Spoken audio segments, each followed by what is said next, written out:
Another thing about video games is like you're learning through osmosis. Like you're just playing, right? And you just hear these phrases, you hear these words, and then you become like a little bit more acclimated. When it's time to learn something, it's like, oh, I already know what that means. Because they said, sure, you can in a game. I learned English from Final Fantasy VII.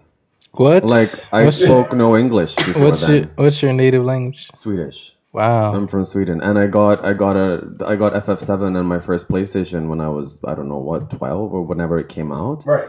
And it was in English, and I knew nothing of English, and you had to read because there were no voiceovers, right? It's all text back then. So I literally I learned English from that. Yeah. So I get it. I feel you. Fantastic study too.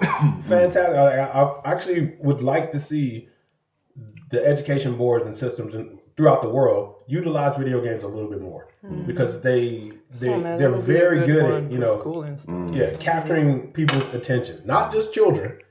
I think it should be used in a lot of things where education is needed. Like make it into a game. If you can mask education into like an interactive experience that's more interesting. Why don't you do that for Ninjaman? We're working on that. Okay. I was just about to mention that I'm working on something that is going towards that direction. Yeah. I can't really talk about it at the moment. Is there such thing though? NDAs. Like games that teach you? Yeah. There are a lot of them. Yes, there's definitely a ton of there's a whole it's a whole genre of that's educational all, like, fun and like visually Well, pleasing and stuff. Yeah, I think so. I think that maybe, but fun is subjective. Yeah. So it's hard to say what is actually fun. Yeah. But I think that people are starting to figure out, like, or maybe I shouldn't say this because, there's always like games that are put out that I haven't seen, and I don't only have so much time to, research. But, from what I've seen, there are good educational games out there.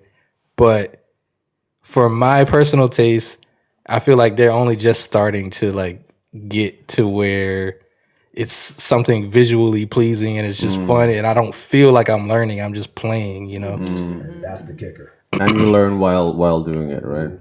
Right. Dynasty Warriors, you're strong alone.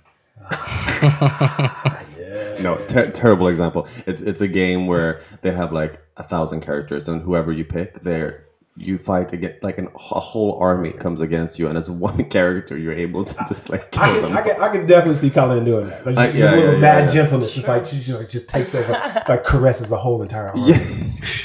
There is that. There is one of those. There's one of those hoes in there. There's a hoe with a flute. She plays a soothing flute song, and everyone just passes out. That's you. Oh damn. That could be you. Yeah. I'm with it.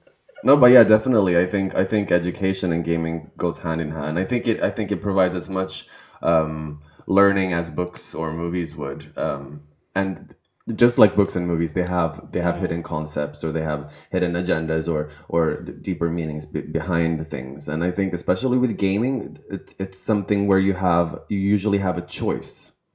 In a movie or a book, it's predestined. Yeah, it's predestined, and you like. It'll take you somewhere. Whereas in a game, you're put in a scenario and you have these options, and depending on how you choose, your destiny changes. And depending on like certain games, if you do a bad thing, that will hit you in the back later on, like karma. It's very interesting. Just like life. Just like life. That's our life, yeah.